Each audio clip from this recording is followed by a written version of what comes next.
जय माता दी दोस्तों, स्वागत है आपका मेरे चैनल जीपी भक्ति साधना में। आज हम आपको बताएंगे कि नवरात्रे के बीच में अगर आपको मासिक धर्म आ जाता है तो आपको व्रत कैसे करने चाहिए और किन नियमों का आपको पालन करना चाहिए। मासिक धर्म में पूजा पाठ को लेकर कुछ नियम बताए गए हैं, जैसे कि अब चैत्र नवरात्रे शुरू होने जा रहे हैं। नवरात्र में जो लोग व्रत करते हैं उन्हें साफ सफाई से जुड़े बहुत से नियमों का पालन करना पड़ता है, मगर कई बार कुछ ऐसा हो जाता है कि जिन पर हमारा नियंत्रण नहीं होता। नवरात्र के 9 दिनों के बीच में यदि महिलाओं को मासिक धर्म आ जाए तो कैसे पूजा की जाए, इसको लेकर शास्त्रों में कुछ खास नियम बताए गए हैं। आइए जानते हैं इन नियमों के बारे में। नवरात्रों के समय में अगर महिलाओं को मासिक धर्म आ जाता है तो महिलाएं दुविधा में पड़ जाती हैं। नवरात्रि के 9 दिन सबसे शुद्ध और पवित्र वाले माने जाते हैं और शक्ति स्वरूपा माँ की आराधना के चलते यह पर्व महिलाओं के लिए सबसे अधिक महत्वपूर्ण होता है। महिलाओं के साथ सबसे अधिक संभावना होती है कि नवरात्र के बीच में उनका मासिक धर्म आ जाए। ऐसे में महिलाएं इस दुविधा में पड़ जाती हैं कि उन्हें पूजा करनी चाहिए कि नहीं करनी चाहिए। नवरात्रि के पर्व में ज़्यादातर घरों में घट स्थापना होती है और माँ दुर्गा की आराधना की जाती है।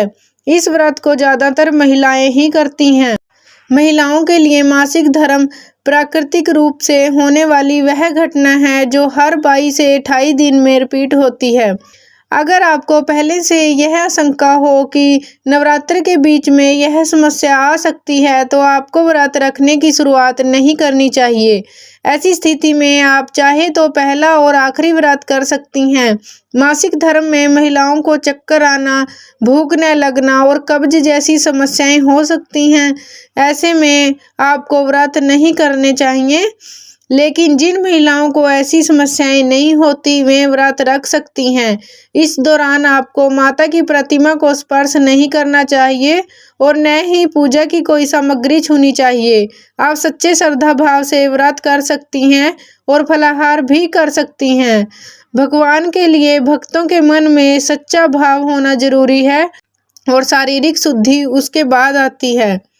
और अगर आपको मासिक धर्म आ जाता है तो उसमें आप दुर्गा सप्तशती का पाठ कैसे करें। जिन महिलाओं को मासिक धर्म की समस्या आती है वे व्रत करने के साथ दुर्गा सप्तशती का पाठ भी मन ही मन में कर सकती हैं। अगर आपको यह पाठ याद नहीं है तो आप अपने मोबाइल के माध्यम से भी यह पाठ देखकर कर सकती हैं। किसी एकांत स्थान पर बैठकर आप चाहे तो यह पाठ कर सकती हैं। ध्यान रखें कि यह पाठ आपको स्नान के बाद स्वच्छ वस्त्र धारण करके ही करना चाहिए। और अगर आपको मासिक धर्म आ गया है तो आप व्रत कैसे करें।